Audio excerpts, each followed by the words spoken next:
Merci beaucoup, Emmanuel. Merci aussi, Monsieur le Président de la Maison de l'Europe, cher Benoît. Merci aussi, Monsieur le vice-maire de la commune de Madonna. Et j'excuse Agris, le maire qui est retenu dans sa commune, et puis également l'ensemble des intervenants. Alors, on va essayer ce soir de vous présenter un petit peu les enjeux stratégiques de ce qui se passe sur le continent, à la frontière à la fois des pays baltes qui sont en première ligne et puis également de la situation en Ukraine. Face à une puissance impérialiste, celle de Poutine, qui a démontré en 2022, en février 2022, que sa vocation était une vocation expansionniste, avec une volonté, il faut bien dire, de reconstituer ce qui était des anciennes limites de l'Union soviétique et de se déployer sur ces territoires voisins, également peut-être aussi d'aller chercher d'autres territoires du côté de la Finlande, du côté de l'Arctique, pour assouvir des instincts de prédation, il faut bien le dire, et puis également plus globalement, et je crois que notre intervenant Aurélien Duchesne le dira tout à l'heure, une bataille politique, une bataille de valeurs contre les valeurs du monde libre, des valeurs de l'Occident. Donc ce soir, ce sera un débat, donc j'espère qu'il y aura un échange. Le but, c'est de sortir mieux informé que l'on a été au début. C'est pourquoi nous avons des intervenants de très haut niveau. Je salue Pierre Mingui, présent aujourd'hui ici. Et également notre intervenante qui malheureusement n'a pas pu se déplacer, mais qui vous a envoyé des messages qui vous intéresseront, je l'espère. Donc voilà, place au débat. Je ne vais pas parler plus longtemps. Et puis voilà, n'hésitez pas, en tout cas à chacune des interruptions, de lever la main, de poser les questions. Parce que c'est d'abord un débat que nous souhaitons organiser. Et d'ailleurs, je souligne en partenariat avec le Comité européen de l'Union européenne. Juste, voilà, pour vous dire, donc à la fois hein, donc une première partie du débat qui est un point de vue d'actualité et qui va aussi, et c'était l'idée avec les intervenants, qu'ils puissent poser les problématiques géopolitiques, géostratégiques. Et donc, on va commencer par Madame Totieva, justement, qui pose d'emblée toutes les grandes problématiques.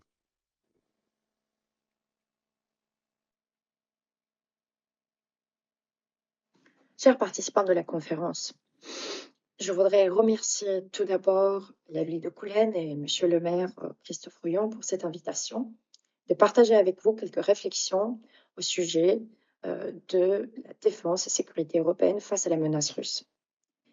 D'abord, quelques mots pour dresser le contexte dans lequel notre discussion d'aujourd'hui se tient. Vous avez la volonté affichée des Russes de continuer cette guerre avec les bombardements continus de l'Ukraine. Encore il y a quelques jours, on avait vu plus de 800 drones et d'autres missiles qui étaient lancés contre l'Ukraine, contre les villes ukrainiennes. Le cabinet de ministres, qui est le siège du gouvernement ukrainien, a été visé, il a pris feu. Alors, il y a des morts et des blessés en population civile et je vous dis très honnêtement, mes amis et les membres de ma famille qui sont en Ukraine, ils me font part du fait que ces derniers jours, ces derniers mois sont particulièrement durs vu l'intensité des attaques russes. Vous avez également la position de l'Union européenne sur les garanties de sécurité et les mesures que l'Union européenne est prête à apporter pour le maintien du cessez-le-feu en Ukraine, une fois ce cessez-le-feu est instauré, mais on ne voit pas dans l'avenir proche, je trouve, l'éventualité ou l'opportunité d'établir ce cessez-le-feu.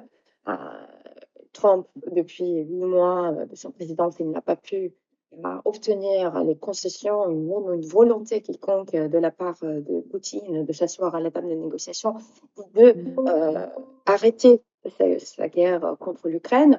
Il y a des ultimatums qui étaient prolongés l'un après l'autre, sans des conséquences ni économiques ni politiques pour Poutine. Plus encore, Poutine était invité à rencontrer Trump à Anchorage, en Alaska, il y a quelques semaines. Et cela, malheureusement, sert plutôt à mobiliser les soutiens de Poutine et de réhabiliter Poutine sur la scène internationale après avoir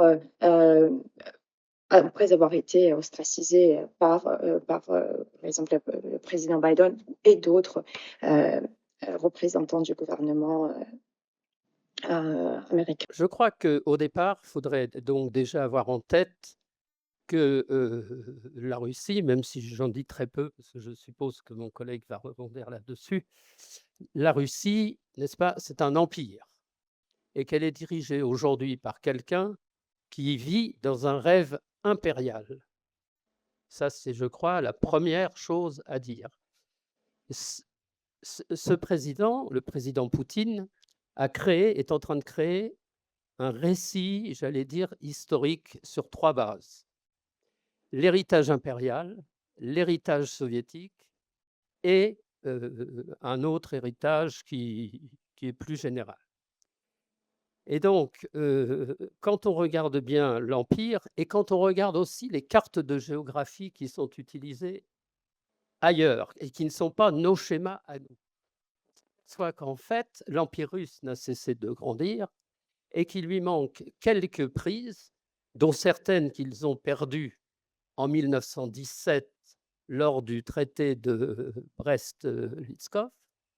Et c'est une envie, si vous voulez, de reconstituer, de reconquérir l'Empire avec les anciennes frontières avant 1918 et ensuite de s'étendre pour récupérer les territoires perdus de l'Union soviétique, dont la Baltique. Voilà. Je crois qu'il faut avoir ce schéma dans la tête. Alors, et je disais, oui, le troisième héritage qu'il a ressuscité, c'est bien sûr l'héritage religieux, puisque la première chose que j'ai vue quand j'étais en Russie, c'est la reconstruction rapide d'une église dans toutes les universités et l'obligation, vous voyez, d'aller faire ses prières avant les examens. Évidemment, quand on a connu l'Union soviétique, ça fait du changement.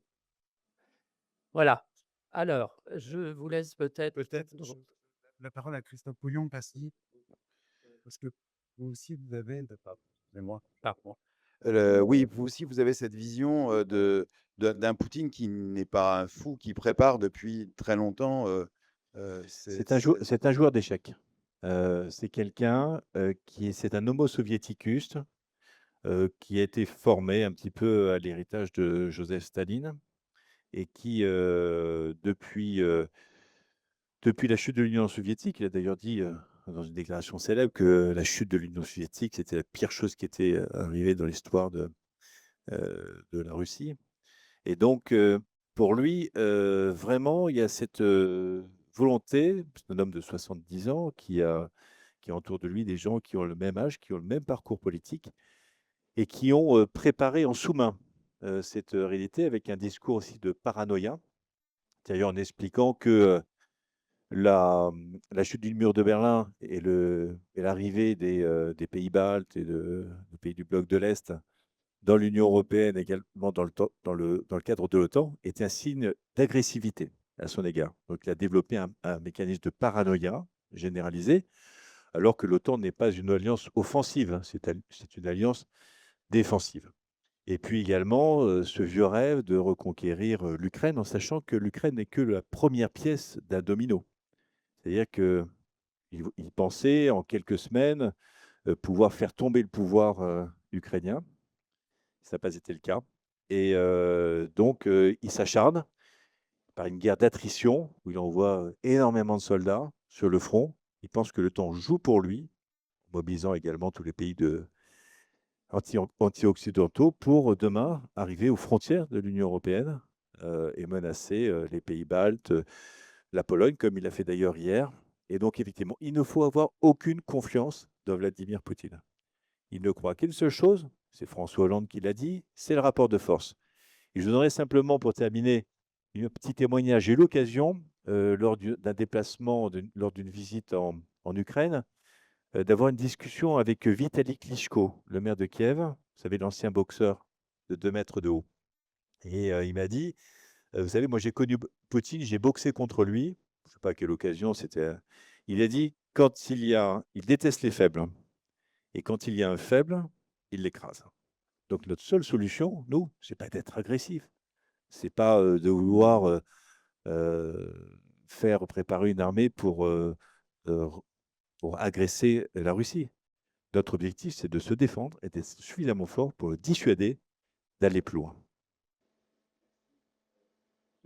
Merci. Aurélien Duchesne, vous-même, vous avez aussi cette vision, enfin, vous travaillez sur le sujet depuis pas mal de temps. Comment on peut expliquer cette progression et cette logique qui a mené à la guerre en Ukraine et puis qui mène aujourd'hui bon, d'abord à la poursuite de la guerre, on le voit, mais aussi à de nouvelles agressions et à des inquiétudes, clairement, dont on va revenir juste après, sur les pays baltes notamment. Bonsoir à toutes et à tous. Pour aller dans le sens de Monsieur le maire, moi je crois vraiment à la rationalité de Vladimir Poutine. On était très peu à penser qu'il envahirait l'Ukraine. On nous disait, parce que ça n'est pas rationnel, qu'il sait faire la part des choses. Il avait des intérêts tout à fait rationnels à le faire dans son calcul bénéfice-risque, dans son évaluation du rapport de force. Et les mêmes calculs tout à fait rationnels, qui ne relèvent absolument pas de la folie, pourraient le conduire, et c'est le plus probable, je pense, demain, à tester l'OTAN, l'article 5, notre défense collective dans les pays baltes. Et pour parler de la progression de l'impérialisme russe, j'aimerais commencer par une date qu'on a un peu tous oubliée.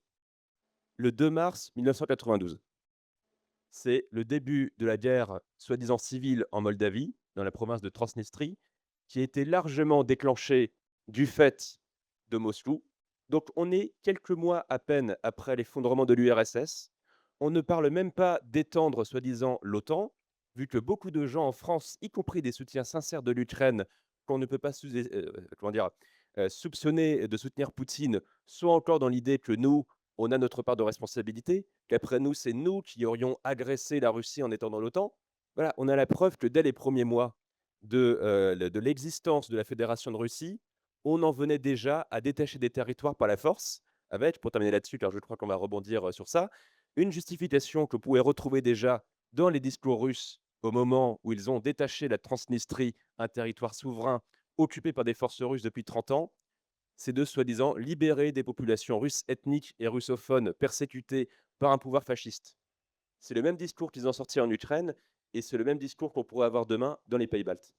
Oui, monsieur Mingui, vous connaissez très bien les pays baltes, notamment la Lettonie.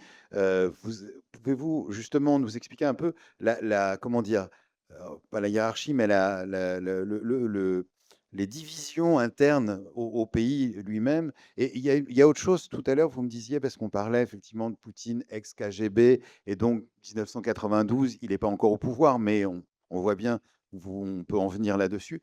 Est-ce qu'aussi, ce que vous me disiez, que justement, ces laitons que vous avez connus avaient tous des familles, dont comment dire, des parents dans le KGB. Est-ce qu'il y a aussi toujours ce rôle des anciens du KGB d'un espèce de complot, j'oserais pas le dire, mais en quelque sorte? Globalement, quand j'ai commencé à travailler dans les pays baltes, c'était en 2002, on avait signé des contrats de partenariat, notamment parce que les pays baltes avaient candidaté, vous savez, pour entrer dans l'Union européenne. Et à ce moment-là, j'ai donc travaillé avec les 3 universités principales de Riga. L'université technique, l'université centrale de Riga et l'Académie de la culture qui porte un mauvais nom puisque l'Académie de la culture forme tous les diplomates. Et d'un côté les diplomates et de l'autre côté ceux qui s'occupent de toutes les affaires culturelles, des médias, etc. Et évidemment, petit à petit, j'avais tout un noyau de collègues et j'ai eu des discussions assez ahurissantes. C'est-à-dire qu'ils m'expliquaient notamment que pratiquement tous les collègues n'avaient pu faire leurs études que parce que leurs parents étaient des dirigeants de l'Union soviétique. Et notamment, l'un de mes collègues qui est maintenant un très grand économiste, très grand économiste, bon, paix à son âme, il est parti chez Trump, vu l'élection. Et ce collègue-là, très pro-russe. Son père était colonel du KGB. C'est lui qui posait les micros dans les hôtels. Et toute l'ambiance, en fait, ils étaient tous comme ça. Et à Riga Technical University, ils étaient tous pro-russes, très plus que pro-russes, vous voyez. Et il y avait quelque chose qui m'avait assez étonné, c'est qu'en fait, tous ceux qui avaient un grade au moins de lieutenant général recevaient une pension de Moscou et allaient la chercher à Moscou. Vous voyez. Ça a été toutes les années de départ. Et que reste-t-il aujourd'hui de ça dans Alors, la vie? aujourd'hui, ça a beaucoup évolué, je dirais par 3 phases.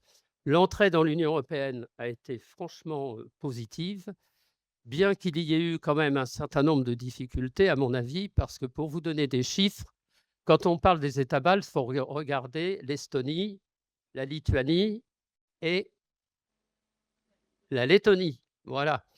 Alors, si vous regardez ces pays-là, il faut vous dire que la Lettonie, c'est 35% de russophones. Au-dessus, l'Estonie, c'est 25%. Et la Lituanie, 5%. Donc, c'est très, très disparate. Juste une petite remarque, c'est que lorsqu'on parle des États baltes en France, moi maintenant, mais je me souviens, il y a une dizaine d'années en particulier, beaucoup de Français n'arrivaient pas à situer les États baltes. On ne les voyait pas, vous voyez. Et alors, c'est la première chose qu'il faut connaître sur les États baltes. D'abord, ils sont passionnants. Moi, j'adore la Lettonie, j'aime beaucoup. C'est un pays extraordinaire. Mais si vous voulez, le problème qu'il y a, c'est évidemment ce problème des nationalités. Et nous avons eu des discussions. Moi, j'ai fait partie avec les ambassades des négociations pour l'entrée dans l'Union européenne. Et le gros problème auquel on s'est heurté, c'était la notion de nationalité. C'est-à-dire que pour entrer dans l'Union européenne, vous savez comment c'est pour les États de l'Union européenne, il y a une nationalité qui est celle du pays dans lequel on habite, alors qu'en Lettonie, tous mes collègues me disaient « nous, on ne veut pas de ça ». Et les collègues me disaient « non, ma femme, sa grand-mère vient de Moldavie, je veux que sur mon passeport, il ne soit pas marqué Lettonie, mais Moldavie ». Voyez. Donc, il y a eu une énorme discussion et ils ont obtenu quand même, pour un temps court, le droit de mettre en page 3 du passeport leur concept de nationalité. Bon. D'autre part, et je ne vais pas être trop long parce qu'autrement, d'autre part, il faut vous dire que pour l'éducation, il m'expliquait qu'en fait, il choisissait soit d'apprendre l'histoire de la Russie, soit d'apprendre l'histoire de la Lettonie. Alors, si vous voulez, pour assurer une cohérence, ce n'est pas très facile. Voyez. Alors, tout ça est en train de changer. Beaucoup de mesures ont été prises, notamment concernant le russe qui a été rétrogradé, au profit que la deuxième langue, alors l'anglais est toujours présent, ça l'anglais c'est pour tout le monde, mais aujourd'hui l'allemand c'est à peu près 80% de la deuxième langue, le français 15% et l'espagnol 5%. Voilà. Merci. Effectivement, c'est intéressant parce que ça donne une idée aussi du rapport. Peut-être qu'on pourrait demander à nos amis lettons justement comment ils peuvent réagir à ces propos et comment aujourd'hui eux voient la situation. Bonsoir. Sveicieni Francija no Latvijas. Amitié de la Lettonie à France.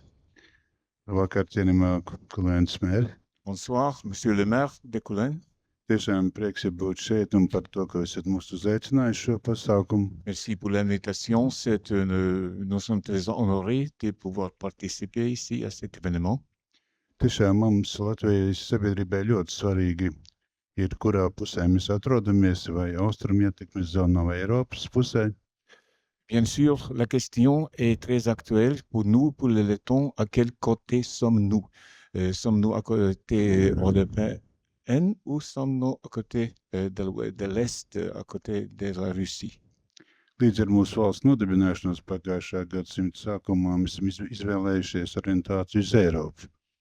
Quand notre pays, notre État a été fondé en 1918, nous avons montré que nous sommes votés pour l'Europe. Taču ar padomju varas okupāciju Latvija tomēr mūs spieda orientēties, pieņemt Krievu tradīcijas un kultūru. Mais l'occupation de la Lettonie 20 ans plus tard, en 1940, nous avons fait accepter aussi cette orientation à la Russie. Un okupācijas periodā, kas ilga mums 50 gadus, principā tika apzināti mazināta mūsu nacionalitāte, mūsu vērtības un ievesta Krievu kultūras vērtības. Et pendant cette époque de l'occupation qui durait pratiquement 50 ans, nos valeurs, notre mentalité, notre estime nationale on essayait de supprimer tout ça. Tiešām izteikti politika, kas raisījās gan ar represijām, izsūtīšanu cilvēku, gan dažādu citādi domājušo apcietināšanu, gan arī, teiksim, citautiešu ieviešanu apzināti mūsu teritorijā, mazinājumu mūsu identitātes spējas.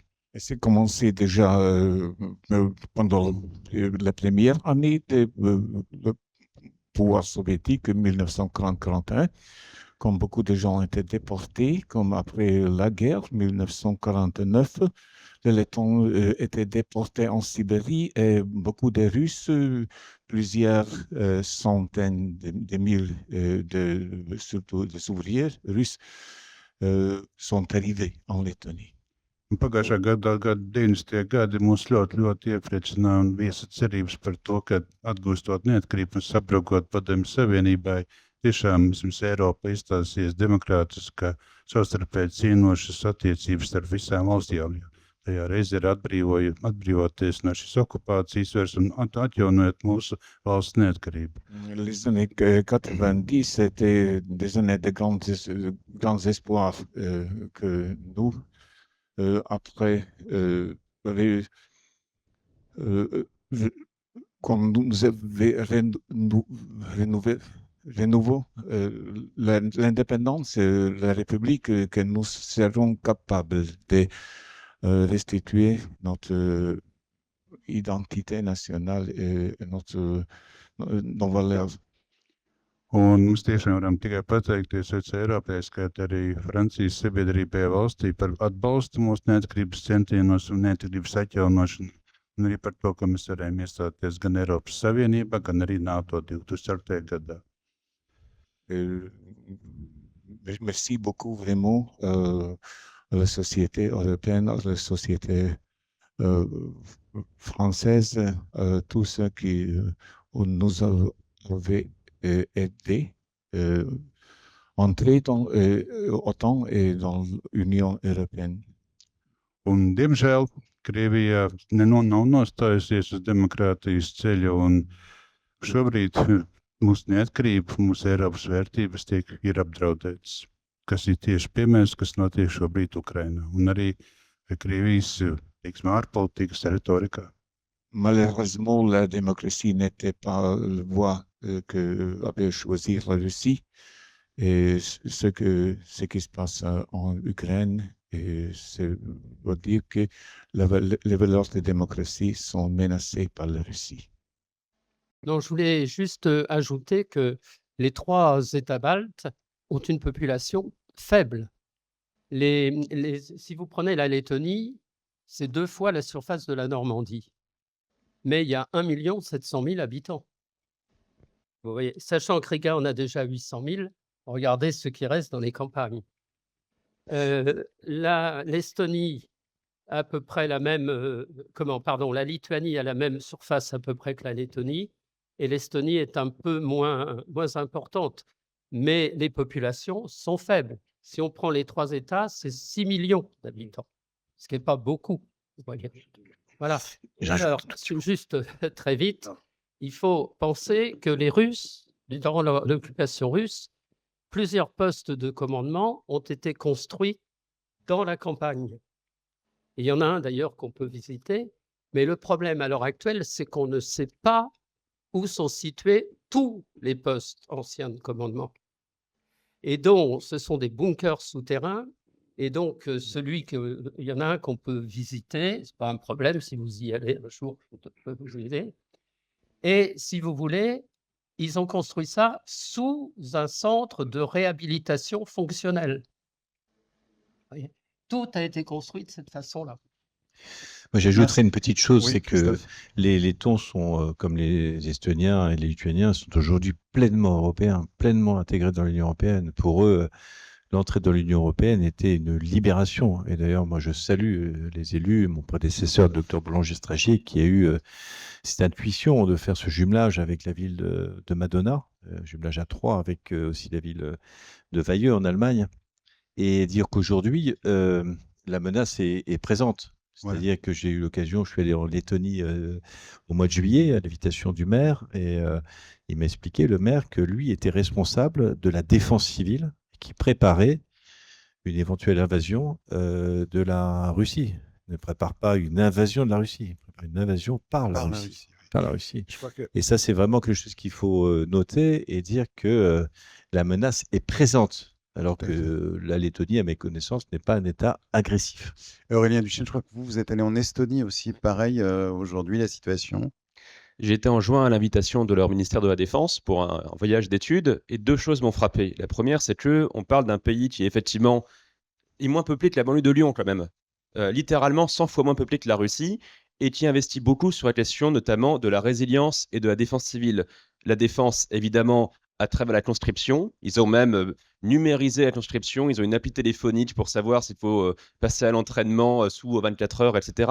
Mais surtout, leur priorité absolue, c'est la question de la guerre informationnelle.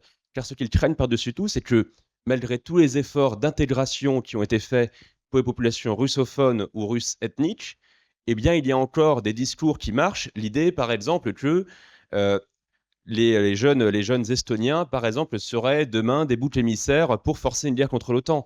Et la dernière chose, enfin, que j'aimerais ajouter, j'avais cité tout à l'heure la date de 1992 pour montrer à quel point l'impérialisme russe n'a pas attendu Poutine, ni l'extension de l'OTAN, ni quoi que ce soit. Mais une dernière date peut-être, 1993, pourquoi? Parce qu'à l'époque, le vice-président de la Fédération de Russie, donc on ne parle pas d'un dingue marginal, on parle bien du deuxième personnage de l'État, Alexandre Routskoï, dit déjà à cette époque que la Crimée doit être ramenée à la Russie, tout le sud de l'Ukraine, tout ce qui est envahi actuellement, mais il cite par exemple cette ville estonienne dont on reparlera, Narva, ville russophone à plus de 80-90%, et les Estoniens, dès l'époque, sont habitués à ce qu'on revendique des portions de leur territoire, à l'époque où en France et en Allemagne, on dit que tout ça c'est du délire, c'est de la russophobie atavique, et que jamais la Russie, qui est sur la voie de la démocratie, n'aura de revendications contre ses voisins.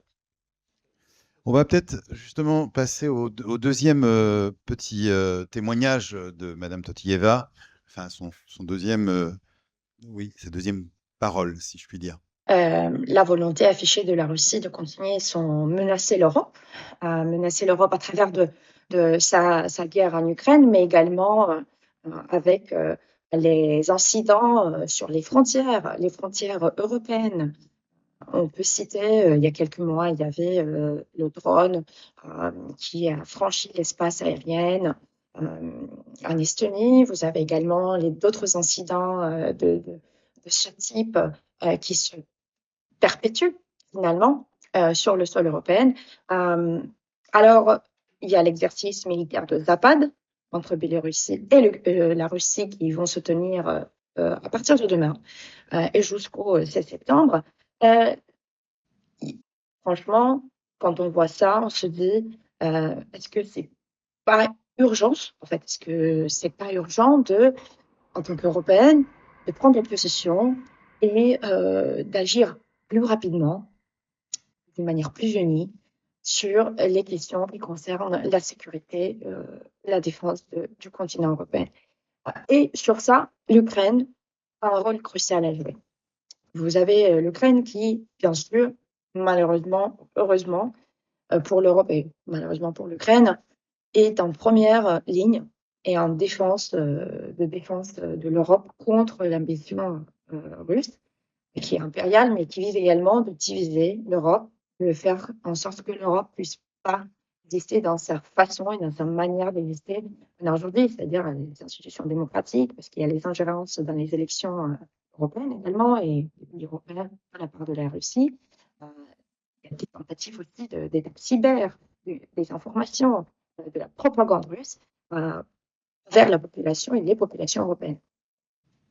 Ça sert surtout à déstabiliser l'Europe et à faire en sorte qu'elle ne puisse plus être une force, un soutien efficace. Ouais, ok. Donc, mais ça Alors, permet.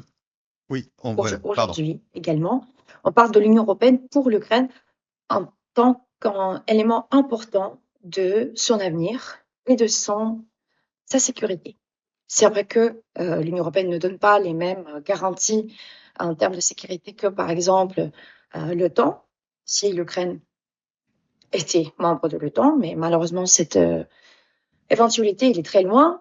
Mais quand même, si on se rappelle des événements de 2014, quand les manifestations en Ukraine, à Kiev et un peu partout dans le pays ont fait prouver au gouvernement anciennement pro-russe que l'Ukraine est un pays européen. C'est par excellence un pays européen qui a toujours voulu rejoindre la famille des peuples européens et de ne pas faire partie de sphère d'influence russe dans lequel Poutine est en train de l'entraîner.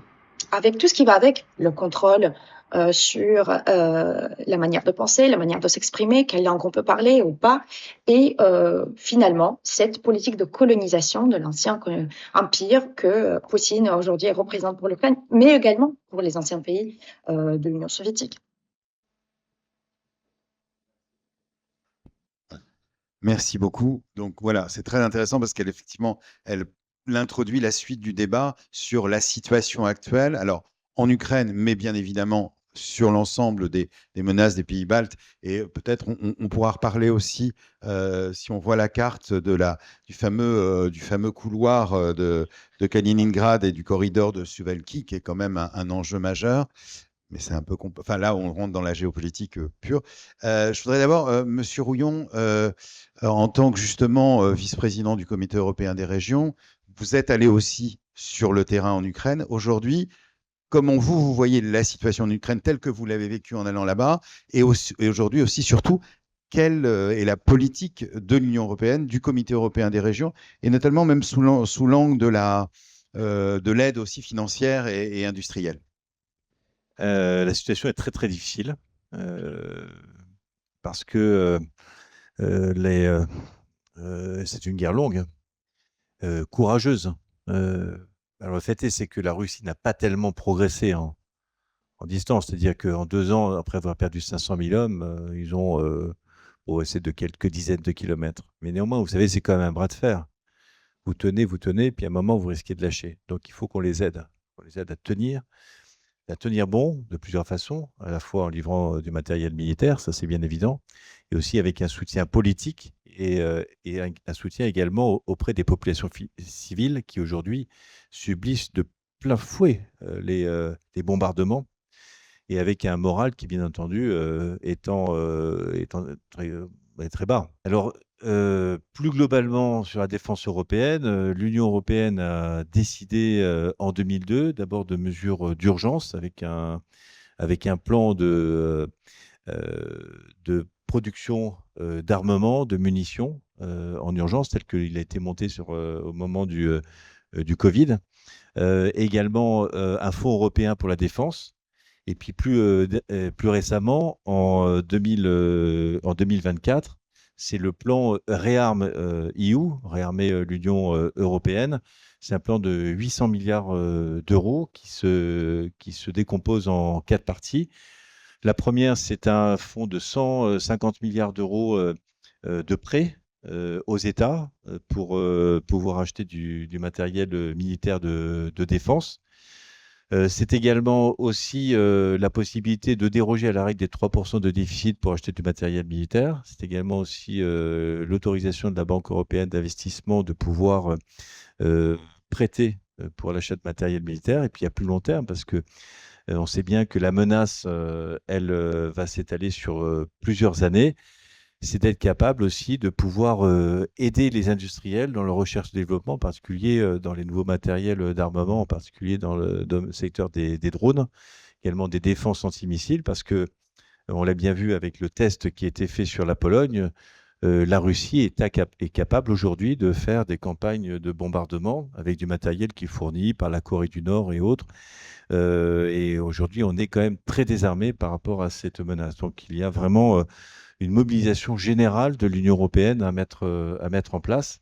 Et aujourd'hui, on a l'impression que ça va pas assez loin.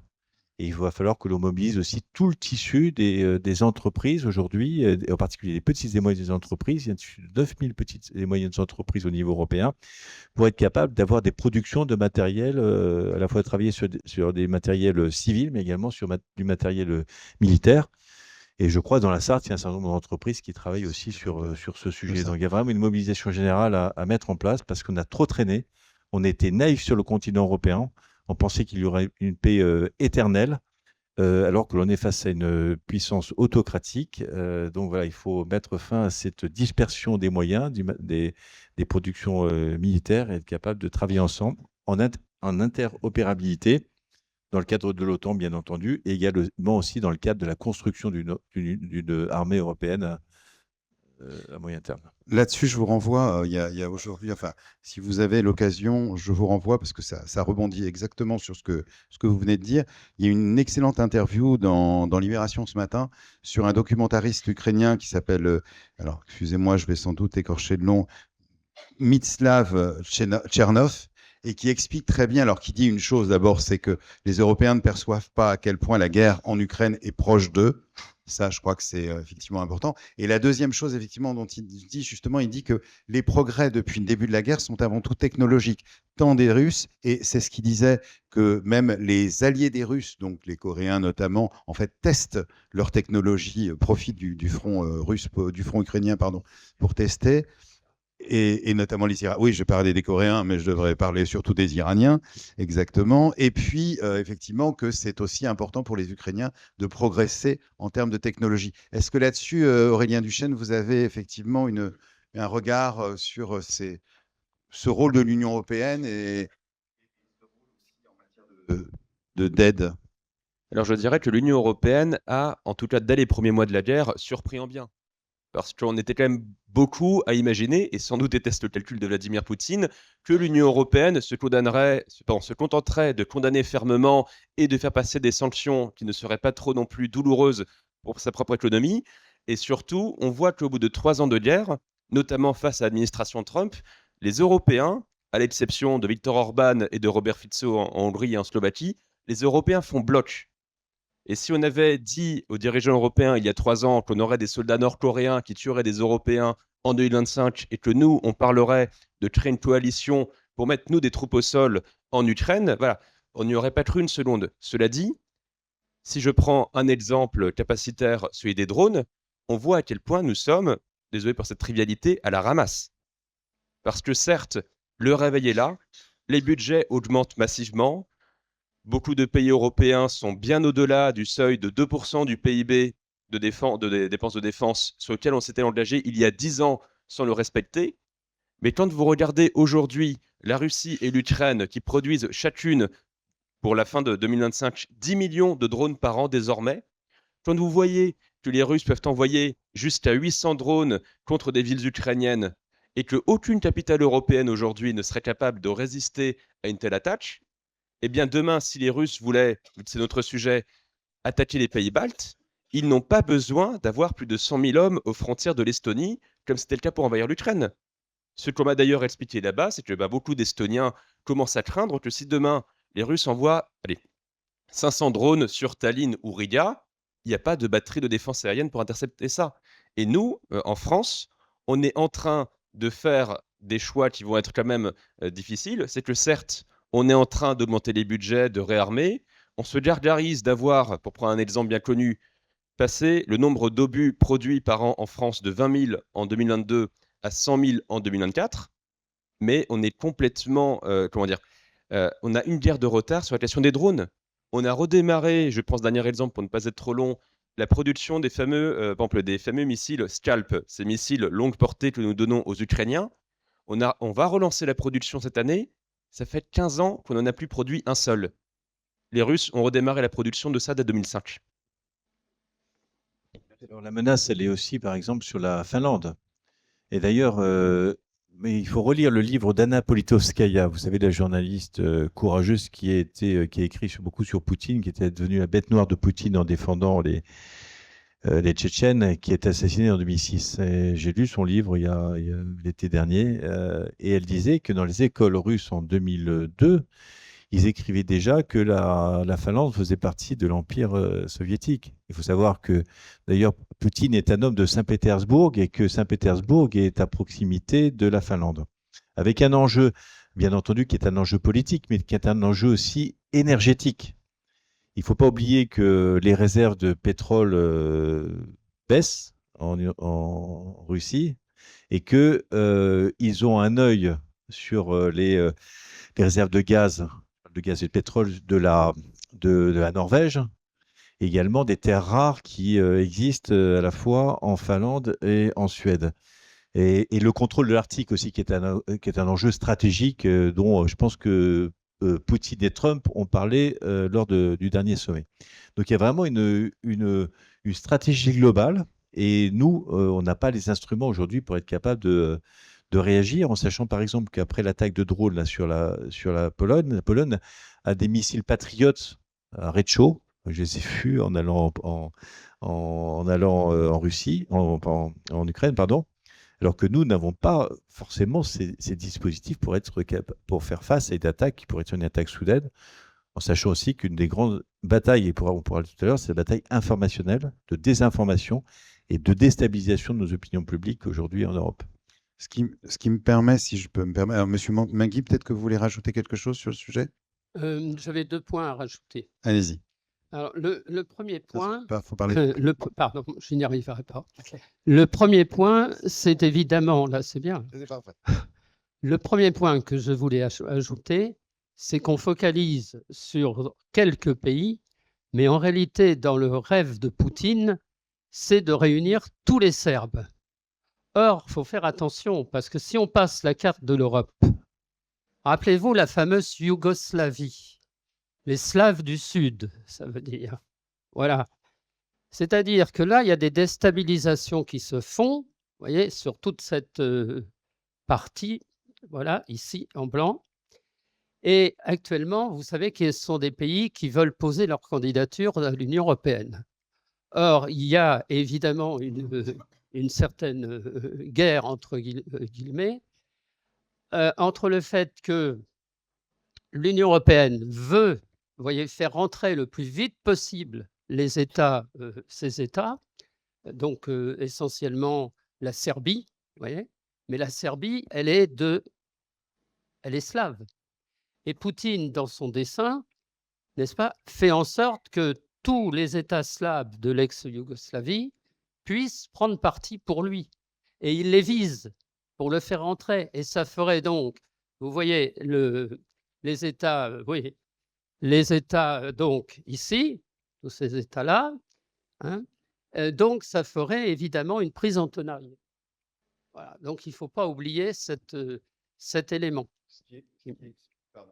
Permettre, ce qui explique aussi d'ailleurs ce qui s'est passé. Alors déjà, ces deux pays-là qui aujourd'hui, ce qu'on disait Slovaquie et Hongrie, dont les dirigeants sont pro-russes, et on a vu, et heureusement ça s'est bien terminé entre guillemets pour les Européens, mais je rappelle que la Roumanie a quand même été extrêmement déstabilisée par des campagnes de désinformation et qu'on a failli effectivement avoir un président pro-russe, que ça ne s'est pas joué à grand-chose.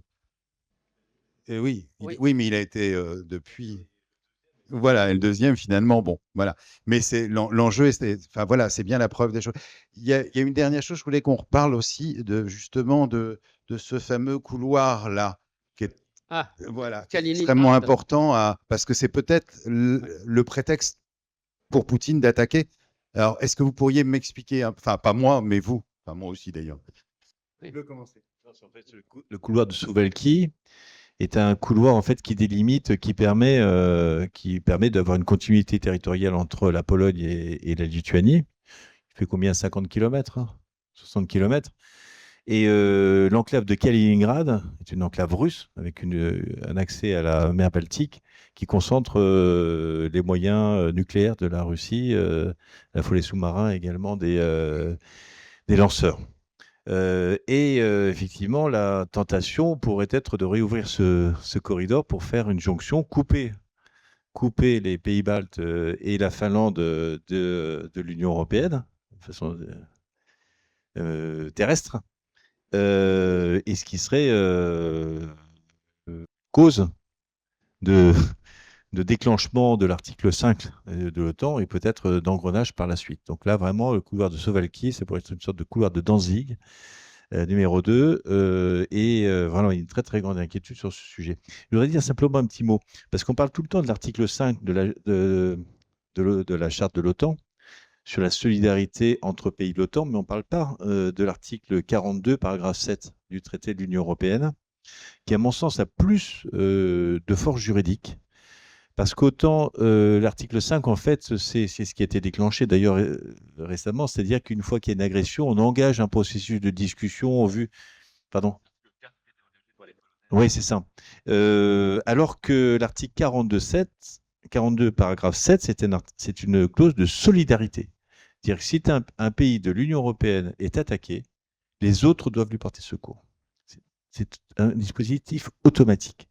Donc là, à mon sens, je pense qu'il faut que les pays de l'Union européenne réaffirment cet engagement, que ce soit par rapport aux pays baltes, par rapport à la Finlande, ou à tout autre pays qui serait attaqué, ou la Pologne, qui serait attaquée par la Russie de Poutine. Aurélien Duchesne, je pense que vous avez aussi un mot à dire sur le sujet.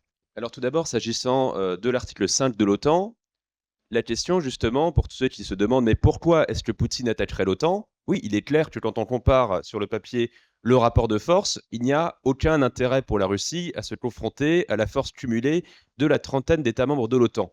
Mais le calcul sur l'article 5, c'est la question du seuil. Effectivement, l'article 5, dans sa formulation, est très flou.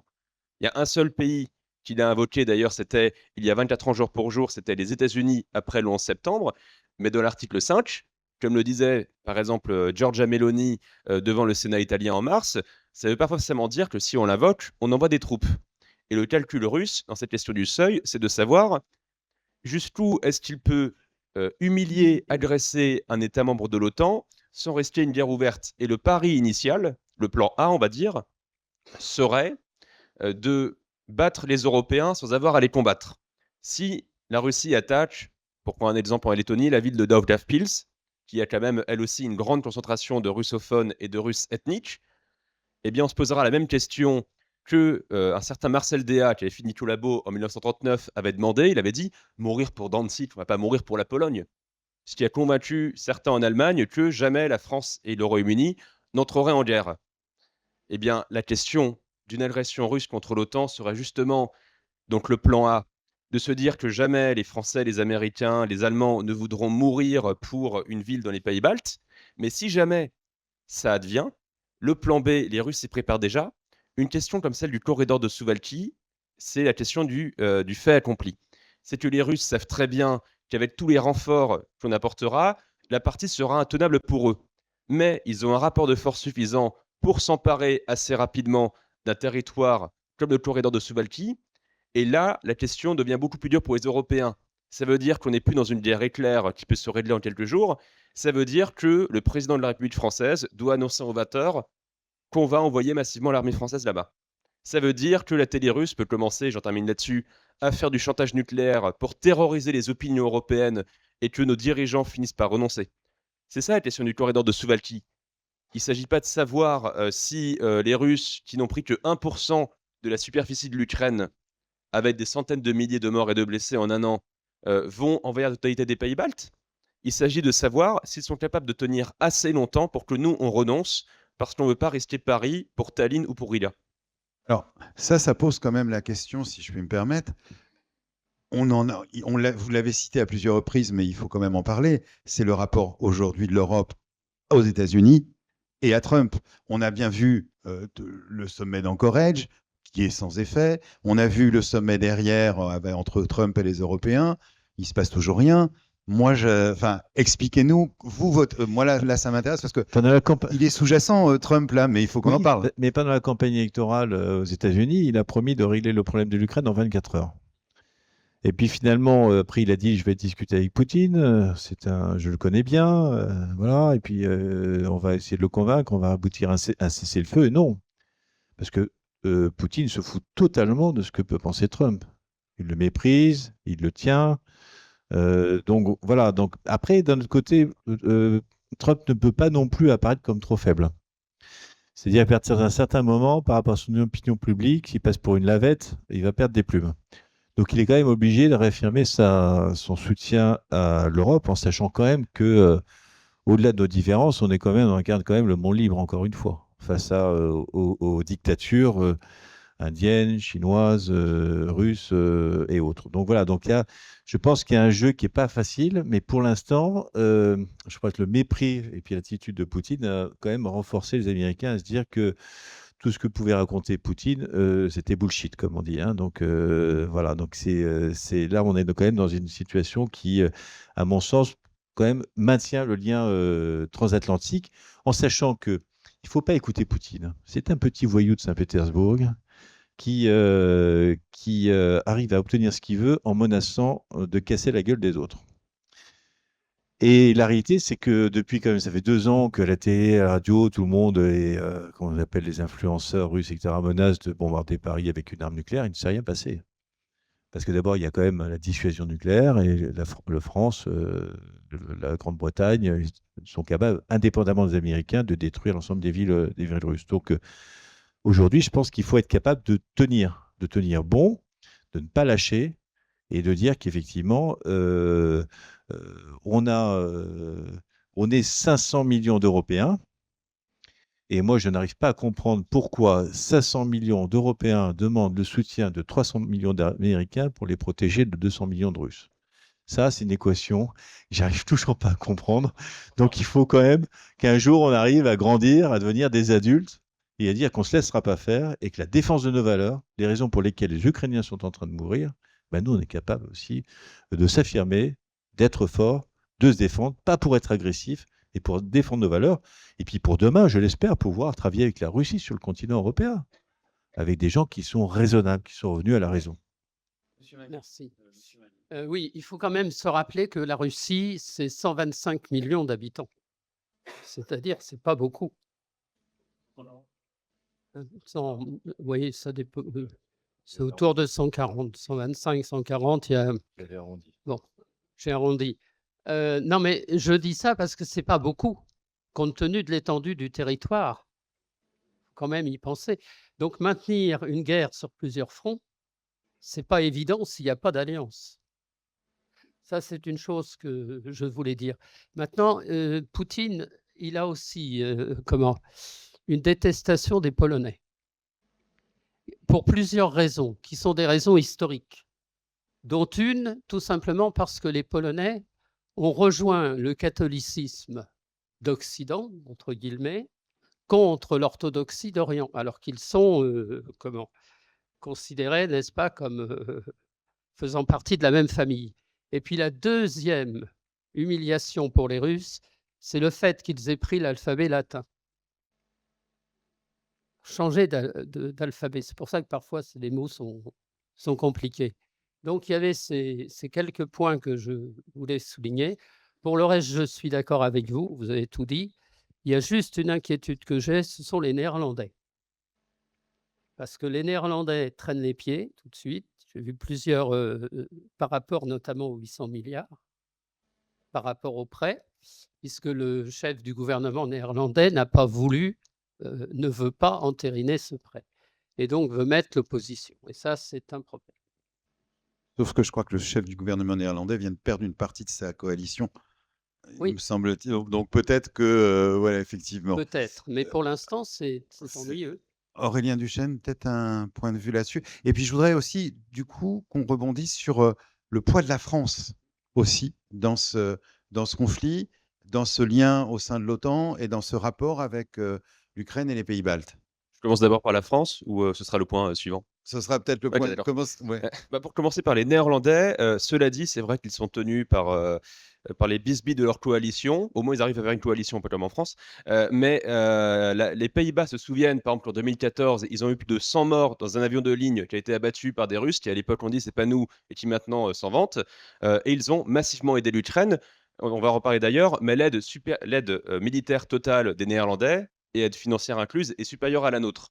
Mais enfin, une autre chose aussi, s'agissant des pays baltes, la Russie ne revendique pas ou ne souhaite pas, avec le même attachement, le territoire des pays baltes avec la même vigueur que pour l'Ukraine, où elle estime que ce sont des territoires russes ancestraux. Mais deux choses par rapport aux pays baltes. La première, c'est que ce qui motive la haine d'une grande partie des nationalistes russes, c'est que ces petits pays baltes de 6 millions d'habitants déjà à l'époque aient humilié la superpuissance soviétique en prenant les premiers leur indépendance, sans un coup de feu tiré, sauf ceux tirés par les Russes, avec une chaîne humaine géante de 2 millions de citoyens qui disent on est européens, on part et on reprend notre destin en Europe. Et c'est ça quand même l'humiliation première pour le pouvoir russe. Et une deuxième chose, enfin, c'est que, à défaut de vouloir pousser les chars jusqu'à Berlin et Varsovie et refaire tout l'empire des Romanov ou l'URSS, s'il y a des territoires que les Russes veulent revendiquer dans les pays baltes, ils le disent eux-mêmes, ce sont les territoires, encore une fois, peuplés majoritairement de Russes ethniques et de russophones, au nom d'une doctrine qui fait lieu d'idéologie officielle en Russie, l'idée d'un Ruski Mir, le monde russe. Et cette idéologie, quand vous regardez les penseurs de cette idéologie, elle se revendique elle-même avec une paternité sur le pan-germanisme, cette idéologie selon laquelle l'Alsace-Moselle devait être annexée à l'Allemagne parce que les gens y parlent un dialecte germanique. Eh bien voilà, à défaut de vouloir annexer les 3 pays baltes, ce qui est à craindre, c'est que les Russes demain veuillent un droit de regard, pour des motifs soi-disant humanitaires par exemple, sur certains territoires baltes, et c'est là qu'ils pourraient passer une action armée. Moi, je veux bien dire un Ah, mot sur la France. Parce que Pardon, oui. d'abord, la France. Ah oui, je t'ai coupé la parole. Comme ça va. Tu compléteras ce que j'ai pas dit. On a tenu bon pour l'instant. Quand même, il faut dire que collectivement, on a toujours été en avance, même sur les forces de réassurance, c'est-à-dire que on est quand même parmi ceux qui ont dit qu'on était prêt même à aller envoyer des soldats en Ukraine pour garantir la paix, un éventuel cessez-le-feu. Donc ça, c'est quand même une bonne nouvelle. Il faut quand même faire attention parce qu'en fait, Poutine il a toujours procédé de la même façon. Alors, je ne vais pas non plus dire que je rentre dans le cerveau de cet individu, mais quand même, c'est des choses auxquelles on pense. Il y a deux façons pour lui de conquérir les territoires. Soit c'est par la voie militaire, ce qu'il a tenté avec l'Ukraine, soit par la désinformation et par l'effondrement des régimes politiques, et puis en plaçant des hommes à sa botte. C'est sa façon d'opérer. Donc, il a deux cibles aujourd'hui en Europe, qui sont très claires, c'est la France et l'Allemagne, par le biais de deux partis politiques qui sont historiquement alliés de son parti Russie Unie. Je parle de l'AfD, l'Alternative für Deutschland en Allemagne, et puis du Rassemblement national en France. Voilà, donc son but, c'est pas de faire tomber les pouvoirs politiques pro-Ukraine et anti-russe en Allemagne et en France. Il ne faut pas se faire d'illusions là-dessus. Donc, lui, bien entendu, si demain il avait le Rassemblement national en France, il serait ravi. Et s'il déstabilisé l'Allemagne, il le serait aussi. D'ailleurs, de ce point de vue-là, il faut faire quand même aussi apporter des nuances, parce qu'on dit l'extrême droite est arrivée au pouvoir en Italie, il ne s'est rien passé. La différence, c'est que Giorgia Meloni, la présidente du Conseil italien actuel, est pro-Ukraine. Atlantiste et pro-Ukraine, à la différence de son allié dans la coalition, Salvini, le président de la Lega, qui lui aussi faisait partie de cette coalition autour de Russie unie.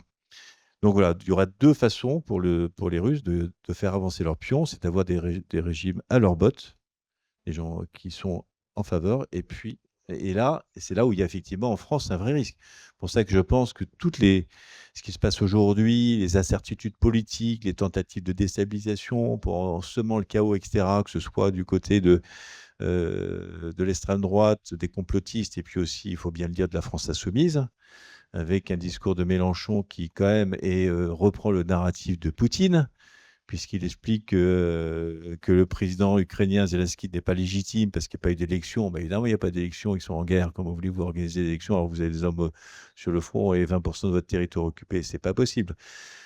En expliquant que les syndicats sont interdits, que les partis politiques sont interdits, ce qui n'est pas vrai. Donc, c'est vraiment, on a effectivement quand même des forces en France qui sont quand même très ambigus.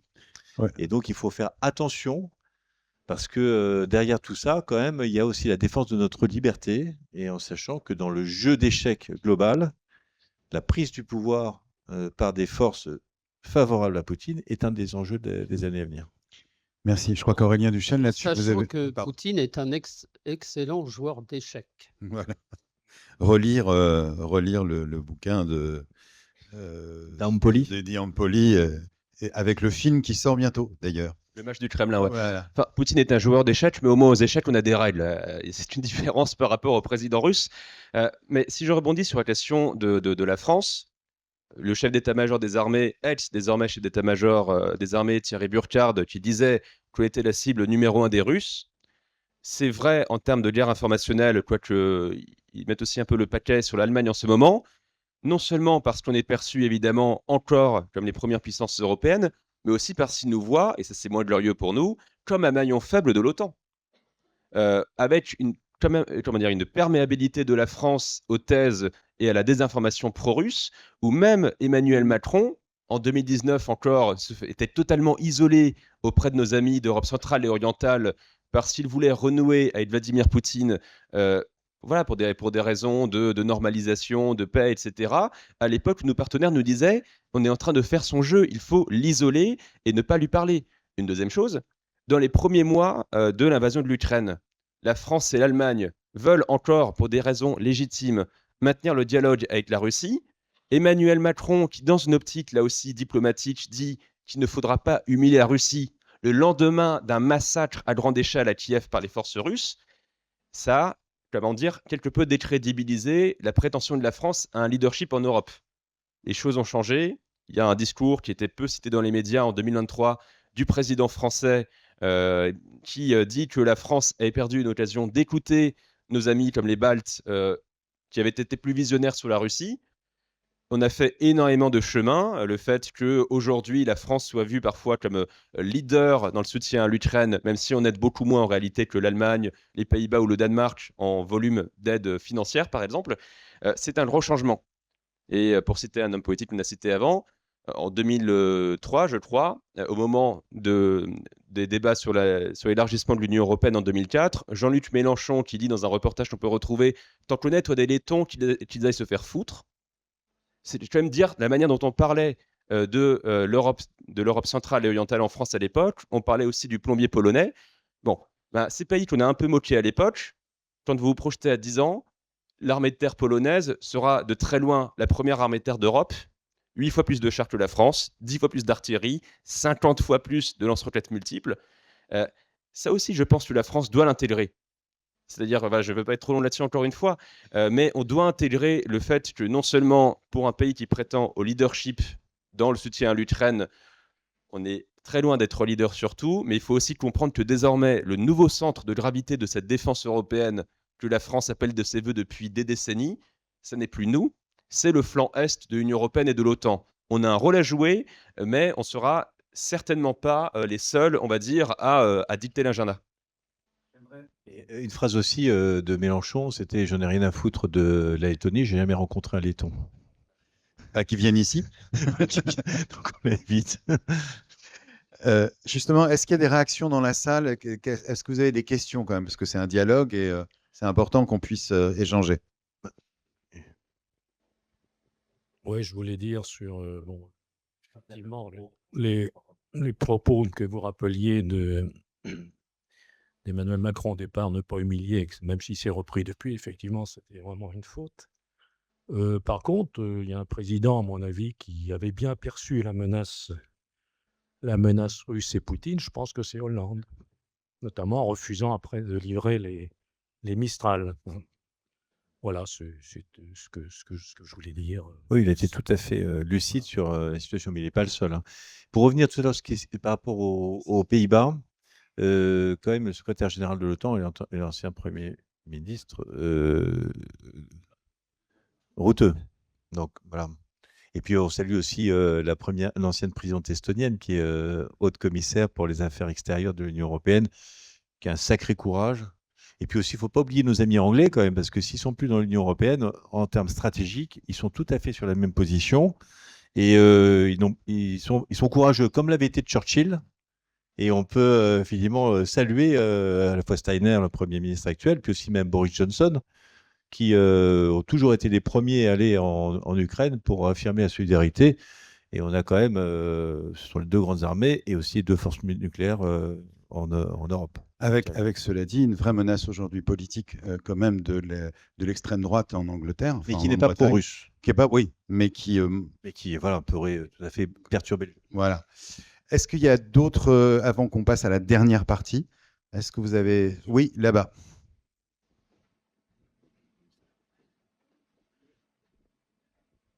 Moi, je pense qu'il se calque sur Hitler, il prend exactement le même principe. Parce que j'ai un livre que mon frère sur la Gestapo, du début jusqu'à la fin. Et quand je lis ces trucs-là, je vois exactement le même système que Poutine y fait. Pour moi, c'est mon avis. Ouais, c'est pour ça que l'Europe n'a pas été naïve et qu'elle a pas laissé envahir l'Ukraine comme la France a laissé envahir la Pologne le 1er septembre 1939. Même si après, on était tout d'abord resté sourds en Europe occidentale, quand d'abord les dirigeants russes ou des influenceurs, par exemple, commençaient déjà à revendiquer des territoires européens, on n'y prêtait pas attention. Puis, quand en 2008, par exemple, Poutine conquiert 20% de la Géorgie et qu'on pense avoir trouvé un incroyable deal diplomatique parce qu'il s'est arrêté là, bon, bah, les territoires sont toujours aux mains des Russes. Et maintenant, le gouvernement lui-même est tombé aux mains des Russes tellement Poutine a affaibli la Géorgie. Je dirais que s'il y a une comparaison à faire, toute proportion gardée, parce qu'on ne pourrait pas non plus comparer l'abomination unique dans l'histoire qui était le Troisième Reich avec n'importe quelle dictature expansionniste, mais il y aurait quand même une comparaison à faire, c'est qu'effectivement, quand vous relisez ce que disent beaucoup de gens dans les années 30, ou même un certain Raymond Aron qui le dit dans ses mémoires quand il revient d'Allemagne en 1933, c'est que tous ceux qui alertaient sur les prétentions d'Hitler étaient qualifiés de va-t-en guerre. Vous voulez retourner en guerre contre l'Allemagne alors qu'on sort de Verdun? Eh bien, tous ceux qui ont alerté sur la menace russe pendant des années, en France par exemple, étaient qualifiés de, on va dire, propagandistes de l'OTAN. Vous reprenez la propagande américaine, vous voulez nous faire peur. Poutine n'est pas une menace. Effectivement, c'est peut-être la comparaison qu'on peut faire avec Hitler, c'est qu'on n'a pas cru à la menace jusqu'au jour où elle s'est concrétisée et où il était déjà trop tard. Bah, une petite question là-bas. Et puis après, on va passer à la dernière partie parce qu'il faut que... Voilà. Nous n'avons qu'1 heure et demie. Merci pour cette joyeuse soirée. Plus sérieusement, on voit bien au bout de 3 ans que l'armée russe piétine grâce à l'aide militaire qui est fournie par l'Europe. Et à aucun moment, nos soldats, soldats européens puissent être sur le territoire. Poutine menace systématiquement, et vous en avez fait l'écho, le nucléaire. Il n'a pas, semble-t-il, mais je ne suis pas le spécialiste que vous pouvez être, la capacité militaire à résister à l'Europe. Maintenant, son seul chantage, et on voit bien qu'il a une certaine portée, c'est l'arme nucléaire. Demain, c'est quelle est la situation et les décisions que seront les nôtres en Europe face à ces menaces. D'abord, c'est la force de dissuasion. Donc le but, c'est de ne pas l'utiliser et que les autres ne soient pas tentés de l'utiliser parce que de toute façon, ils subiraient de tels dommages que voilà, tout le monde serait détruit sur le continent européen. Donc je pense que ce n'est pas du tout son intérêt de jouer à ce petit jeu-là. Voilà, donc aujourd'hui, non, voilà, parce qu'on a des sous-marins nucléaires et on est capable de détruire toutes les villes russes en quelques minutes, ce que bien entendu personne n'a envie de faire. Donc c'est un concept de dissuasion et qui maintenant, à mon sens, doit être élargi aux intérêts vitaux de l'Union européenne et de la France, perçus dans une acceptation large. Donc bien entendu, il faut rester dans l'ambiguïté, mais il est bien évident que si Berlin, Bruxelles ou d'autres pays étaient attaqués par une arme nucléaire, bien entendu, la France, je pense, en tout cas ce sera la décision du président de la République, ne pourrait pas rester sans réaction. Donc voilà, c'est une force de... Mais par contre, l'arme nucléaire ne doit pas être aussi un argument pour ne pas avoir d'armes conventionnelles, parce que Poutine pourrait dire, effectivement, moi j'attaque avec des armes conventionnelles, vous n'allez pas m'attaquer avec une arme nucléaire, et si on n'a pas les moyens de se défendre, de le stopper, on va perdre le match, y compris. Donc voilà, donc il y a effectivement une nécessité de se civis pacem parabellum. Si tu veux la paix, prépare la guerre. Malheureusement, on en est là. On aurait rêvé d'autre chose, et peut-être, je ne vais pas faire une conclusion parce qu'on a encore une partie, mais on aurait rêvé d'un continent européen large, de Brest à Vladivostok, qui vivent dans la paix. Malheureusement, depuis, ben, il y a eu le mois de février 2022, et là, on est passé dans un autre schéma. Et voilà, si on veut défendre nos valeurs, parce qu'il y a d'abord un combat contre nos valeurs. Les libertés individuelles, la place de la femme, les droits des minorités, la démocratie libérale, parce que Poutine dit j'ai organisé des élections, mais c'est une fumisterie. Il a mis en prison tous ses opposants ou il les a fait tuer. Les élections, bien entendu, dans ces conditions-là, vous pouvez organiser des élections, vous faites 85%, il n'y a pas de problème. Il a fait tuer Navalny, mais c'est pas une démocratie libérale, au sens que non seulement on donne la parole au peuple, mais on lui donne la possibilité d'avoir des élections libres et la possibilité de s'exprimer. Aujourd'hui, tout le monde dit on est en dictature en France, oui, ok, sauf qu'on peut aller insulter le président de la République, sa femme et tout le monde à la télé sans avoir aucun problème. En Russie, vous avez un enfant qui va dire un truc en disant c'est une guerre et pas une opération spéciale, on va envoyer la famille au goulag pendant 10 ans. Donc voilà, il faut quand même remettre les choses à leur place.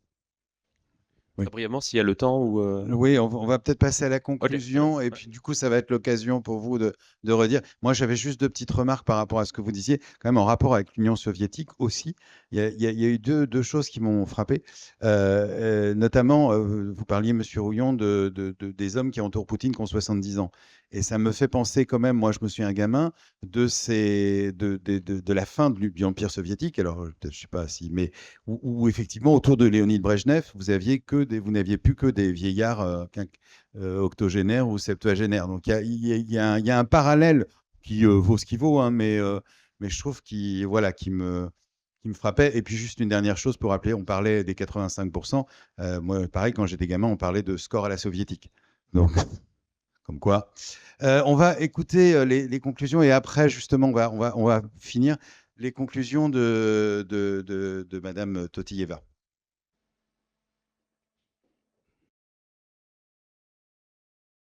Alors, comment se préparer? Qu'est-ce qu'on pourrait faire tous ensemble face à la menace russe et face à cette position qui a changé de la part des États-Unis envers ses engagements sur le continent européen en termes de sécurité et de défense? Tout d'abord, se réarmer. Se réarmer en tant qu'Européens, se donner les moyens de produire plus en masse, mais également en coopération avec les Ukrainiens, parce que l'Ukraine aujourd'hui est un pays par excellence où toute la technologie militaire puisse se tester pour la guerre de demain et la guerre d'aujourd'hui. Deuxièmement, préparer les opinions publiques. Parce qu'on est sorti d'ère de dividendes de la paix, ça c'est sûr. On est dans une réalité de la guerre ouverte que Poutine est en train de faire contre l'Occident et contre l'Europe. Il vise très concrètement l'Europe. Et aussi, également, soutenir l'Ukraine dans son projet européen, faire partie de l'Union européenne, parce que l'Ukraine est au cœur de la sécurité, et de la prospérité du continent européen. C'est vrai que cette question de l'intégration de l'Ukraine dans l'Union européenne est problématique, parce que de la part quand on regarde la taille du pays, mais on voit que sans l'Ukraine, l'Union européenne risque de perdre cette opportunité de devenir un véritable acteur majeur économique et géopolitique dans ce monde qui a beaucoup changé depuis la fin de la guerre froide. Et également, le dernier point, et je pense très très important, c'est armer l'Ukraine. Faire tout pour armer l'Ukraine. Pourquoi? Parce que une des garanties les plus fiables pour l'Ukraine, c'est son armée. Son armée qui est capable de se défendre et de continuer d'agir en première ligne de front pour l'Union européenne, pour l'Europe en tant que telle. Alors, je vous souhaite une discussion réussie aujourd'hui. Vous avez des intervenants de très haut niveau, de très haute qualité. Et je vous remercie pour ce temps, pour votre attention. Je suis persuadée qu'ensemble, Européens, Ukrainiens, on peut gagner face à la menace de la Russie et de Poutine.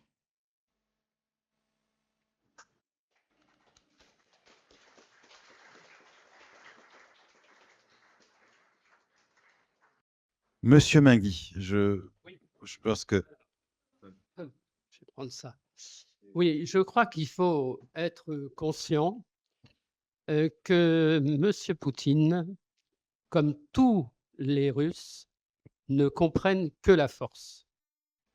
J'ai 6 ans de participation à des négociations franco-russes et je peux vous dire que parfois, en pleine négociation de haut niveau, hein, et avec des Russes très haut placés, d'un seul coup, vous envoyez quand la discussion ne plaît pas, il commence, il se lève et puis il fait wow, wow, comme ça pour importer. Alors, on nous avait appris la technique, qui était très simple. Eh bien, on s'arrête, on n'écoutait pas, on parlait entre nous. Et puis, il voyait, alors ça baissait. Et puis, en gros, c'est tout juste s'il ne nous disait pas, il y a un coup à boire à côté. Et j'ai vu, par exemple, un jour, c'est une petite anecdote que je vais vous raconter, nous étions donc, après la réunion officielle, dans un dîner officiel, et il y avait là déjà un beau niveau en Russie, et l'une des femmes se lève et dit comme ça, « Je n'aime pas les Français ». Ça fait drôle oui, dans une réunion diplomatique, c'est assez bizarre. C'est pas très diplomatique. C'est pas très diplomatique. Elle se lève et elle dit: «Je n'aime pas les Français». Alors, avec le calme, nous lui avons dit: «Mais pourquoi, tu ou vous?» parce qu'on se tutoie très vite dans ce milieu. «Pourquoi? Mais là, vous n'aimez pas les Français». Alors, elle regarde, elle se lève et fait comme ça: «Parce que les Français ne nous sautent jamais dessus». Voilà, c'était une petite anecdote, mais ça reflète complètement, vous voyez, la difficulté. Et quand on travaille dans ce milieu-là avec les Russes, on doit connaître, il faut être très strict. Vous savez aussi, ma chère épouse, ils l'ont retrouvé parce qu'on avait un dîner aussi à Saint-Pétersbourg alors qu'on était à Moscou. Il fallait aller se retrouver à la gare qui partait pour Saint-Pétersbourg. Il vient me voir, on était en réunion dans une autre salle. Il me dit: «On est passé à l'hôtel, on a cherché ta femme, elle n'est pas à l'hôtel». «Ah bon?» Il me dit: «Peux-tu l'appeler au téléphone?» Bon, je l'appelle au téléphone, et cetera, pas de problème, elle répond pas. Il me dit: «Ben, c'est pas grave». Il me dit: «Je reviens dans 5 minutes». Et 5 minutes après, il est arrivé avec son téléphone portable et il m'a dit: «Regarde ta femme, elle est là en train de lire, rue untel» et cetera. En 5 minutes, à Moscou, ils l'ont retrouvée grâce aux caméras. Et savez-vous que les caméras en question, elles ont été installées dans le cadre d'un soutien de l'Union européenne à la Russie avec l'attribution du marché aux Espagnols. Voilà, je voulais vous raconter ces 2 anecdotes parce que elles sont participantes. Merci beaucoup. Aurélien Buchet. Alors, donc, quelle solution, comment vous concluez les choses, quelle solution et quel avenir, enfin, quel risque aujourd'hui? Alors, pour citer un dirigeant russe qui lui-même avait lancé une guerre contre l'Ukraine, Vladimir Lénine, que faire? C'est vrai que je se pose la question, notamment dans le cadre des négociations, on a l'impression que d'un côté, effectivement, les Russes ne veulent pas négocier, et de l'autre côté, que le front se fige. On en est à désespérer, par exemple, sur l'efficacité de notre aide, parce qu'après tout, on est chaque fois monté en gamme en termes de chars, puis d'avions, pareil pour les sanctions, et ça n'a pas non plus totalement bouleversé le rapport de force sur le terrain. Et on en est à se demander si le front ne va pas se figer et on ne va pas en rester là. Mais quand vous regardez au-delà de la carte, où effectivement, encore une fois, le front n'a pratiquement pas bougé en un an, quand vous regardez en dynamique, vous pouvez voir là où on peut encore faire des dégâts, par exemple. Sur l'économie russe, de l'aveu des dirigeants russes eux-mêmes, ils arrivent au bout de 3 ans de miracle, on va dire, économique, où leur économie de guerre a réussi à tirer vers le haut beaucoup de secteurs, où les sanctions ont moins bien marché que prévu parce que les Russes avaient un peu anticipé le coup. On se rend compte que là, ils sont en surchauffe, sans entrer dans les détails, et ils commencent à être confrontés à des problèmes drastiques. Ils ont une inflation qui est galopante, mais de l'autre côté, ils ont une croissance qui s'effondre dans de nombreux secteurs, Alors ils commencent à baisser le taux directeur de leur banque centrale pour juguler l'inflation, mais de l'autre côté, voilà, je ne rentre pas dans le détail, ils se rendent compte qu'il y a un moment où ça va être intenable de continuer en économie de guerre comme ça aussi longtemps. Ils se rendent compte que si le prix du pétrole baissait, on est à 65 $ à peu près aujourd'hui, le baril de Brent, et si on tombait vers 60 $, c'est la moitié du fonds souverain dans lequel puise la Russie ses réserves budgétaires pour financer la guerre sans augmenter les impôts, pour pas que ça râle dans la rue. Ils en ont pour 2 ans à ce rythme, maximum. On voit qu'on a encore une capacité à faire mal si on va au bout des choses. Je ne vais pas non plus vous assommer de chiffres, mais en Europe, on a 200 milliards d'euros d'actifs russes qui sont gelés, qui ont été confisqués à des milliardaires corrompus, à des entreprises avec des participations de l'État russe. Si on se saisissait de ces actifs, comme le proposent de nombreux économistes et experts, ça fait 200 milliards d'euros pour réarmer l'Europe. Donc les Russes vont payer le réarmement contre leur armée, ce serait quand même assez ironique. Et pour aider l'Ukraine, on a des solutions sur la table. Encore une fois, je ne vais pas être trop long, mais une dernière qui est que dans notre réarmement à nous, on peut se dire que après tout, est-ce qu'on a besoin de réarmer autant puisque les Russes sont à la peine en Ukraine? Sauf que les Russes, eux, ça fait 3 ans qu'ils perdent 1000 hommes par jour et qu'ils continuent. Pour donner des chiffres encore, la France, notre contrat opérationnel, c'est de projeter 10 000 hommes dans une région comme les Pays-Baltes en cas de conflit majeur. On aurait perdu en 10 jours tout le contingent. Aucun pays européen, sauf l'Ukraine, n'est aujourd'hui préparé à une guerre majeure. Et ce n'est pas avec des dizaines de milliards d'euros supplémentaires que ça suffira à préparer une guerre majeure. Il y a aussi la question du réarmement psychologique, moral, on va dire, de nos sociétés. Et le chemin, en réalité, ne fait que commencer pour réarmer l'Europe dans tous les domaines. Merci beaucoup. Non, écoutez, merci, on peut applaudir effectivement ce propos auquel je souscris à 100%. Je veux dire merci beaucoup à nos amis lettons parce que c'est grâce à eux que j'ai eu l'idée d'organiser ce débat citoyen parce que je pense que au-delà de l'aspect touristique, gastronomique et des bons moments qu'on va passer ensemble, on va aller. Vous avez été à la foire du Mans aujourd'hui, on a bien mangé, une bonne entrecôte, etc. C'était pas si mal que ça. Et puis on va aller au foot demain soir, on va passer du bon temps. Je pense que c'est important aussi de donner une dimension politique à votre venue, de parler d'un sujet important. Je pense qu'on a appris des choses, en tout cas ce soir. Et dire aussi que l'Union européenne, c'est des valeurs. Et pour les valeurs, eh bien, il faut être capable de se défendre, de se battre. C'est important de bâtir quelque chose au niveau européen et c'est dans l'adversité parfois qu'on arrive à le faire.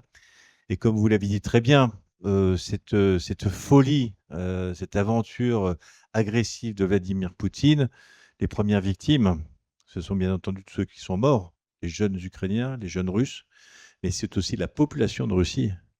Parce que le pari de Poutine, c'est de dire, vous inquiétez pas, ils ont, comme on les tient d'une main de fer, ils sont capables de souffrir, même si l'espérance de vie baisse et tout ça, avec la répression, on va arriver à leur faire passer tout ça, mais c'est la population russe qui souffre aujourd'hui. Vous savez, les dictatures, elles paraissent fortes, ils font les malins jusqu'au moment où ça s'effondre. Et donc, je pense qu'effectivement, les dictatures se nourrissent de la faiblesse des démocraties libérales.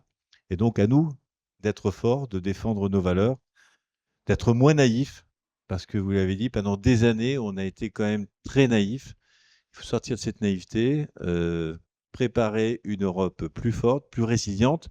Et je voudrais terminer aussi, parce qu'on va dire, bien entendu, il faut un effort militaire qu'on n'a pas fait dans les années passées, mais c'est aussi la cohésion économique et sociale, c'est les fonds qu'on mettra pour développer notre compétitivité, notre solidarité, le bien-être général qui fera qu'on sera capable de tenir ce conflit dans la distance, à la fois en se préservant, en se protégeant, mais aussi en appuyant sur ce que sont nos valeurs, notre bien-vivre et la supériorité des démocraties libérales. Et moi, je voudrais dire une chose, quand vous voyez dans la rue quelqu'un qui vous dit finalement Poutine n'a pas tort, on l'a menacé, etc., là-bas, il y a beaucoup de choses qui vont bien. Je dis, mais attendez, on a toujours vu des gens qui voulaient quitter la Russie pour venir en Europe. Par contre, on n'a jamais vu un Européen demander l'asile politique en Russie.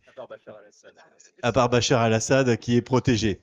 Donc voilà, donc vive l'Europe, vive la Lettonie souveraine et libre, vive l'Ukraine courageuse et vive la France et vive l'Union européenne aussi courageuse, fidèle à ses valeurs. Et puis aussi, merci beaucoup de votre attention, de votre soutien. Et puis, comme c'était quand même pas forcément tout réjouissant, tout ce qu'on a fait là, on va participer à un verre de l'amitié avec un peu de Janière et je pense que ça va nous remonter le moral. Merci beaucoup et bonne soirée à tous.